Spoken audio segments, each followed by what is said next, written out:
Cup suit का 14th and last card, that is king of cups. ठीक है, अगर हम ये कार्ड देखते तो कितना पॉजिटिव फीलिंग देता है। ठीक है, पीछे बैकग्राउंड इट्स येलोइश है तो बहुत ज़्यादा हमें पॉजिटिव फीलिंग दे रहा है। अगेन अगर हम लेकिन यहाँ पे वाटर वेव्स देखते हैं ना, बहुत ट्रबुलेंट है, मतलब कि ना ऐसा लग रहा है कि बहुत ज़्यादा वेव्स, रफ वेव्स हैं, स्मूथनेस नहीं है। जैसे हमने उसमें देखा था वैसे नाइट में वाले कार्ड में, नाइट ऑफ कप्स में, वो भी स्मूथ थी, बट यहाँ पे कोई स्मूथ नहीं है। अगेन हम पेज ऑफ कप्स में भी जो देखी थी, वेव्स देखी थी, वो स्मूथ थी, बट यहाँ पे वेव स्मूथ बिल्कुल नहीं है। पीछे हम ये देख रहे हैं, बट ये क्या दिखा रहा है, ये चैलेंजेस तो दिखा रहा है, बट हाँ कहीं ना कहीं पीछे ये बोट भी है। ठीक है, तो ट्रैवलिंग भी दिखा रहा है, बट वो ट्रैवलिंग, और यहाँ पे एक फिश भी है, तो कुछ ना कुछ ऐसा है कि हो सकता है आपको कोई न्यूज़ भी मिलने वाली हो, कोई ट्रांसपोर्ट भी हो सकता है, कहीं आप कोई मोड ऑफ व्हीकल भी खरीदने वाले हो सकता है, चांसेस हैं, सोच रहे हो, वो ज़्यादा चांसेस हैं उसके। ठीक है, और ये फिश, यहाँ पे जो फिश एक ऊपर से आ रही है, वो तो एक सडन न्यूज़, कोई छोटी न्यूज़ हो जिसकी आप एक्सपेक्टेशन नहीं हो, जिससे बहुत ज़्यादा फर्क ना पड़े, लेकिन कोई न्यूज़ तो है जो आपकी तरफ आने वाली है, उससे बहुत छोटा इम्पैक्ट, बट वो छोटा इम्पैक्ट एक बड़े इम्पैक्ट की तरफ भी है। बट ऐसी कोई न्यूज़ भी एकदम से आ सकती है, एंड ज़रूरी नहीं वो न्यूज़ आपकी कोई पॉजिटिव ही हो, थोड़ा सा हो सकता है कि थोड़ा सा शॉकिंग भी हो आपके लिए, लेकिन कहीं ना कहीं आपको परेशान नहीं करेगी, क्योंकि आप परेशान होने वालों में से हो नहीं। सबसे पहले हम इसका सिंहासन देखते हैं जिस पे ये बैठे हैं, पर्सन बैठा है, किंग बैठे हैं। ये देखो एकदम कर्व है। ठीक है, कर्व है, ये कर्व क्या दिखा रहा है, अगेन जैसे हमने क्वीन का भी देखा था, क्वीन तो चलो फेमिनाइन थी, उसके अंदर वो इमोशंस था। ये पर्सन किंग है, किंग के हम देखते जनरली कैसे होते, एकदम पीछे से स्ट्रेट। ठीक है, एकदम जैसे होते हैं ना कि हाँ प्रैक्टिकलिटी शो करते हैं, उनका अथॉरिटी है ना, अथॉरिटी में वो जो प्रैक्टिकल है कि हाँ बस मैंने बोल दिया तो बोल दिया, इसके अलावा मैं कुछ नहीं सुनूंगा, वो चीज़ शो करते हैं। बट ये जो है यहाँ पे क्या शो करते हैं, emotional empathy. Again queen of cups की तरह ये पर्सन बहुत ज़्यादा अंडरस्टैंडिंग है, ये डिसीजन अपने रूल्स को तो ये फॉलो करेगा ही करेगा, लेकिन कुछ ऐसा हुआ जहाँ पे इसको लगता है इसके रूल्स की वजह से डिसीजन में गड़बड़ हो सकती है, किसी इंसान को नुकसान हो सकता है, तो वो उसको मॉडिफाई करने में भी नहीं, दो बार नहीं सोचेगा। तो ये पर्सन ऐसे नहीं कि जैसे हम अगर एम्परर का कार्ड देखते हैं, ठीक है, वहाँ पे क्या दिखाते हैं कि बस जैसा है गो बाय द बुक्स, जैसा बोल दिया वैसा ही होगा। अगर मतलब बोला है कि ये उसको कि सीधी लाइन में चलना है तो सीधी लाइन में ही चलेगा, वो इधर उधर हो गए तो मतलब हो गया कि आपने गलती कर दी, लेकिन ये पर्सन बिल्कुल भी ऐसा नहीं है। अगर हम इसका टायर भी देखते हैं, रोप भी देखते हैं, अगेन ये क्या दिखाते हैं, अथॉरिटी दिखाते हैं। अगेन हम ये देखते हैं कि एकदम इसमें वो नहीं है, पॉइंटेड नहीं है, इसका जो क्राउन है, यहाँ पे भी कलर्स भी हैं, कलर्स के साथ साथ ऐसा कुछ भी ना, अथॉरिटी तो है, बट बहुत उसको देख के फील हो रहा है कि हाँ वो पर्सन है ना समझ जाएगा, वो पर्सन आपकी बात सुनेगा। पर्सन ऐसा नहीं है कि मेरे जो रूल्स हैं या मैंने जो बोल दिया, या मैं राजा हूँ तो मैं यही करूँगा, या मैं अथॉरिटी में तो है पर्सन। ये पर्सन ऑब्वियसली ये नहीं है कि वो राजा है, वो जो पर्सन जो दिखा रहा है वो कैरेक्टरिस्टिक क्या दिखा रहा है, पर्सन की अथॉरिटी है। वो या तो पर्सन है जिसकी डोमिनेंट है, जो रूल करता है, डोमिनेंट नेचर नहीं है, बट पर्सन जो रूल कर रहा है, हो सकता है main earning member of the family भी हो, ऐसा भी पर्सन हो सकता है जिसका ही एक कहते हैं ना घर में चलती है, वो बात भी हो सकती है कि जिसके लोग सब सुनते हैं, जिसकी, वो भी हो सकता है, कोई भी हो सकता है, बट ऐसा पर्सन जिसकी सब सुनते हैं, अथॉरिटी में, जो अथॉरिटी में है। लेकिन ये जो अथॉरिटी वाला पर्सन है, ये जो पर्सन है हेड ऑफ द फैमिली है, ये जो पर्सन है जो पूरी फैमिली को चला रहा है, ये पर्सन फैमिली को इमोशनल लेवल पर भी चला रहा है, ये सब कुछ समझता है, सबको सबके हिसाब से देखता है, अपने नज़रिए से नहीं, उनके नज़रिए को भी सुनता है, वैसे भी डिसीजन लेता है। अथॉरिटी का मतलब ये नहीं कि मैंने जो बोल दिया, अगर वो बोलते हैं ना, लेट्स से एक तो है कि 10 बजे आना है तो मतलब 10 बजे आना है, बच्चे घूमने जा रहे हैं तो फादर ने बोला 10 बजे आना है, वो है एम्परर का कार्ड। 10 बजे के बाद 10-1 भी वो एक्सेप्ट नहीं करेगा। ये क्या बोल रहा है कि अगर 10 बजे का टाइम है, ठीक है, लेकिन टाइम लेट हो रहा है, बच्चे ने फ़ोन के 12 बजेंगे, चलो कोई बात नहीं, ध्यान रखना, लेकिन ये भी बोलेगा कि मतलब कहेगा कि ध्यान से आना, और ये नहीं है कि तुम्हें बहुत ज़्यादा कि जल्द कोशिश करो 10:30 से 11 बजे, तो लेकिन 12 बज रहे तो कोई बात नहीं, 12 बजे तक करो ना, ठीक है आ जाओ। ठीक है, बार बार फ़ोन हो सकता है करे, परेशान रहे, लेकिन उनको समझेगा भी कि हाँ ठीक है, उनकी भी लाइफ है, वो भी इंजॉय कर रहे हैं, उनको भी ज़रूरत है। अपना कंसर्न उसका नहीं कहीं गया, लेकिन वो दूसरों को भी समझ रहा है। ये नहीं है कि ये रूल बना हुआ है और फैमिली का रूल नहीं, रूल ब्रेक्स भी कर सकते हो, लेकिन रूल कब ब्रेक कर रहे हो वो भी देखना इसके लिए ज़रूरी है। ठीक है, अगेन अगर हम देखते हैं इसके दोनों हाथों में, एक हाथ में कप है और एक हाथ में सेप्टर है, तो ये कप क्या शो करता है, इसकी इमोशनल कंट्रोल। ठीक है, इसका इमोशंस पे कंट्रोल है, ये पर्सन इमोशनल है, बट उसकी इमोशंस पे क्या है, कंट्रोल है, बहुत ज़्यादा इमोशनल होके डिसीजन नहीं लेता ये। इमोशनल फूल नहीं बनता ये, ठीक है। अभी सेप्टर क्या शो कर रहा है, इसकी अथॉरिटी, कंट्रोल। कभी कभी लोग इसे कहते हैं ना, गलत फहमी भी ले लेते हैं, कोई गलत फहमी हो जाती है, ये तो मान ही जाएगा, इसे तो मना लो, लेकिन उसको भी पता है इसकी अथॉरिटी क्या है। इसको जब बेवकूफ़ बनाने की सोचते तो वो ये बनने वालों में से है नहीं। आपको हो सकता है लगेगा कि नहीं ये बहुत सॉफ्ट है, ये तो मान जाएगा, बट वो भी कब मानेगा, अगर बात मानने वाली होगी। हर बात में ये भी हाँ बोलने वालों में से नहीं है। इसको अपनी अथॉरिटी भी पता है, इसको भी पता है इसके हाँ बोलने से क्या कुछ हो सकता है, तो ये ऐसे तो हाँ नहीं बोलेगा, ठीक है। हाँ, इमोशंस पे क्या करते हैं, कंट्रोल कर रहा है। अब हम देखते हैं ये क्या है, वाटर क्या दिखाते हैं, emotion, subconscious level, intuition power.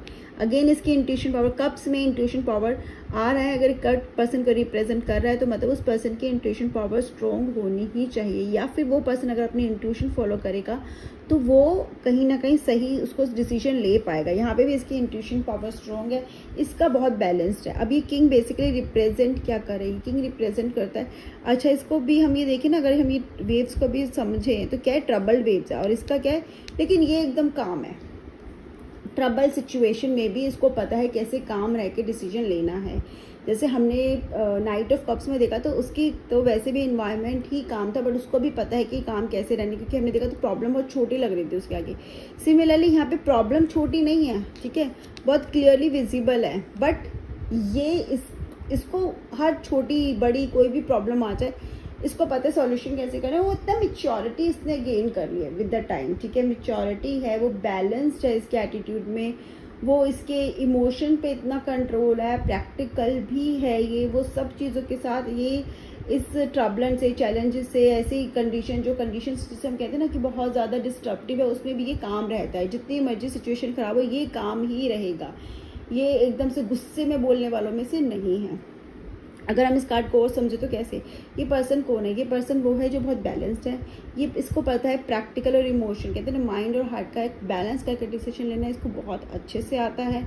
और he is not the one, जैसे कहते हैं ना आउट ऑफ एंगर, मैंने बोल दिया गुस्से में मुझसे बात निकल गई, ये वो है ही नहीं, गुस्से में इससे कुछ निकलेगा ही नहीं, गुस्से में ये कभी बोलेगा ही नहीं। अगर आप इसको देखोगे भी तो देख रहे हैं सामने कि क्या कर रहे हैं, ऑब्जर्व करता है, ये हमेशा ऑब्जर्व करता है, उसके बाद डिसाइड करता है। तो यहाँ पे अभी भी इसका अगर हम फिर look at the face, he is observing कि क्या हो रहा है।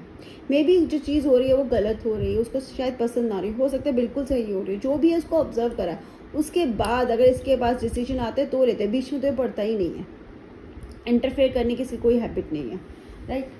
तो बैलेंस्ड, बहुत ज़्यादा बैलेंस पर्सनालिटी दिखा रहा है। और एक बहुत, अगर ये कार्ड रीडिंग में आ रहा है तो ये भी दिखाते हैं, ये पर्सन को ये भी दिखाते हैं कि he person could be very good husband and a father, बहुत अच्छा फादरहुड का भी ये कार्ड है, ठीक है। हम हमेशा बात करते हैं लव रिलेशनशिप की, बट ये card is a very good कि वो फादरहुड, बहुत अच्छा फादरहुड का मतलब दिस, अगर ये कार्ड आता है ये पर्सन बहुत अच्छा फादर बनेगा और हस्बैंड भी बहुत अच्छा बनेगा। इट्स ना लाइक ऐसा पर्सन जो स्ट्रॉन्ग भी है और जो आपको इमोशनली भी समझता है, जो आपको प्रैक्टिकलिटी में भी देख रहे हैं कि आपको करियर के लिए भी सपोर्ट करते हैं, लेकिन उसके बाद घर आ रहे हो तो आपके घर के काम में भी सपोर्ट करे। वो वैसा नहीं है कि नहीं तुम्हें जॉब करो ना करो, घर आके काम तुम्हें करना पड़े, नहीं। अगर वो पहले आ गया तो ही प्रिपेयर द फूड, अगर आप आ रहे हो तो आप प्रिपेयर, वो वाला एक आपका बैलेंस रिलेशनशिप इस पर्सन के साथ रहेगा। अगर ये पर्सन है तो समझ लो आपकी लाइफ की आधी प्रॉब्लम तो वैसे ही सॉल्व होगी कि he is there for you, ठीक है। उसको पता है कैसे हैंडल करना है। अगर आप गुस्से में कुछ बोल भी जाओगे ना वो जवाब नहीं देगा। अगर आप पर्सन बहुत गुस्से वाला, अगर ये पर्सन आपकी लाइफ में तो वो जवाब ही नहीं देगा, वो चुप रहेगा, शांत रहेगा। उसके थोड़ी देर बाद आप ही बोलोगे कि अच्छा लगेगा ना कि क्या हुआ, तो उसके बाद भी बोलेगा चलो कोई बात नहीं। और अगर जब आपका कुछ गलती भी होगी तो बड़े ध्यान से ऐसे बताएगा, आपको आप समझ भी जाओगे, आपको पता भी नहीं चलेगा कि उसने आपको किस तरह से बता दे कि आपकी गलती है। तो ये वैसा पर्सन है। तो ये पर्सन में अगर कार्ड आता है ये बहुत पॉजिटिव कार्ड है, और पर्सनालिटी में तो ये बहुत ही अच्छा है, ऐसे बहुत बैलेंस पर्सनालिटी है। ओनली एस्पेक्ट इज ये पर्सन बहुत ज़्यादा अटैच हो जाता है, ठीक है।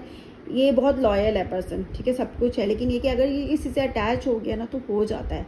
अगर वो पर्सन उसकी लाइफ से चला जाता है तो उसको उससे डिटैच होने में उससे टाइम लग जाता है। तो इमोशनली कनेक्शन उसका बहुत स्ट्रॉन्ग होता है, और जब वो इमोशनल कनेक्शन टूटता है या पर्सन जो इससे इमोशनली कनेक्टेड है जब वो जाता है तो इसको थोड़ा सा टाइम लगता है, शो नहीं करेगा बट थोड़ा सा टाइम लगता है अपने आप को वो करने में, स्टेबल करने में। और यहाँ पे अगर हम इसके वो भी देखेंगे तो he is always ready to take action, movement में है कार्ड, ठीक है। अब हम उसका एस्पेक्ट्स में समझ लेते हैं। फिनेंशियल एस्पेक्ट में ये है कि अगर आपको बिजनेस में कार्ड बहुत अच्छा है, देखो चैलेंजेस आएंगे लेकिन आप ओवरकम कर जाओगे, क्योंकि आपको पता है आप ऑब्जर्व बहुत अच्छा करते हो, तो उसके चक्कर में आप कर जाओगे, आपको ऐसे प्रॉब्लम नहीं आएगी बिजनेस में।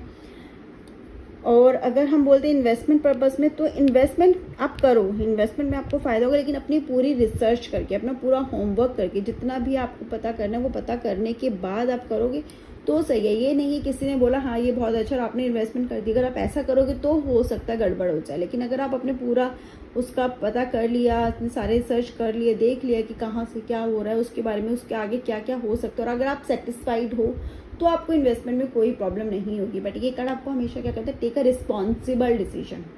क्या बोल रहे, टेक अ रिस्पॉन्सिबल डिसीजन। वो वाला नहीं कि चलो आप करोगे तो आपको फ़ायदा होगा ही होगा, वैसा नहीं है, ठीक है। और जॉब में भी ये कार्ड कह रहा है कि बैलेंस्ड एटीट्यूड है पर्सन का। पर्सन जनरली ये पर्सन ऐसा है, चाहे वो बिजनेसमैन है चाहे वो जॉब में है, जिसके लिए ना सब सुनते हैं, एडवाइस लेने भी आते हैं, ठीक है। ऐसा काम पर्सन है जो लोगों को बता भी देता है कि कभी कंफ्यूजन होता है ना तो इसके पास आ जाओ क्लियर कर देगा, वो होता है। जॉब में बहुत होता है, होगा इस पर्सन के साथ। अगर ये पर्सन इस कार्ड में रीड में शो कर रहा है वो पर्सन कैसा है, तो वो पर्सन ऐसा है कि जो ना बैलेंस कर लेता है। अगर कोई ऐसा पर्सन होगा कि बहुत ज़्यादा एंगर वाला हो, तो हो सकता है ये पर्सन अगर ठीक है मेरे पास फिर तो मैं हैंडल कर लूँगा, वो उसको पता है उसको गुस्सा नहीं आएगा, गुस्सा आएगा भी तो उसको एकदम आउटबर्स्ट वाला गुस्सा नहीं आता। कोई डिफ़िकल्ट सिचुएशन है ये काम रहता है, ठीक है, वो अपना डिसीजन लेगा। कोई प्रॉब्लम होगी उसको पता है कैसे सॉल्व करना है, और आसपास के सब लोग शायद उससे एडवाइस लेने भी आते होंगे, करेक्ट। और लव एंड रिलेशनशिप में अगेन ये कार्ड बहुत अच्छा है, ठीक है। अगर आपकी लाइफ में ऐसा कोई पर्सन है, आप रिलेशनशिप में हो और पर्सन के लिए कार्ड आता है, तो वो पर्सन बहुत ज़्यादा लॉयल है, ठीक है। वो आपके अलावा किसी की तरफ उसका कोई इंटरेस्ट ही नहीं है। वन कहते ना, वन वुमेन या वन वुमेन मैन या वन मैन वुमेन, वो चीज़ है, वो आपके साथ हमेशा खड़ा रहेगा। अगर कहीं से रिलेशनशिप में प्रॉब्लम आएगी तो आपके लिए, लेकिन अपनी फैमिली के लिए भी खड़ा रहेगा, ठीक है। फैमिली को और लव लाइफ को बैलेंस करके चलेगा। अगर आपको उसने बोल दिया तो वो कमिटमेंट दे दिया तो वो फिर उस कमिटमेंट को फुलफिल करेगा, बीच में नहीं छोड़ेगा। अगर आप सिंगल भी हो तो भी कोई ऐसा पर्सन आपकी लाइफ में आने वाला है जो बहुत लॉयल होगा, कमिटेड रिलेशनशिप देगा, रिलेशनशिप में आएगा, लॉन्ग टर्म रिलेशनशिप के आपकी लाइफ में आएगा। So all in all card positive है, ठीक है। सो येस नो में कार्ड येस का ही क्वेश्चन, येस का आंसर, ये प्रॉब्लम्स आएंगी, हाँ प्रॉब्लम्स तो आ सकती है, ठीक है। ऐसा नहीं है कि प्रॉब्लम्स नहीं आएंगी, बट आपका एटीट्यूड बैलेंस्ड होगा।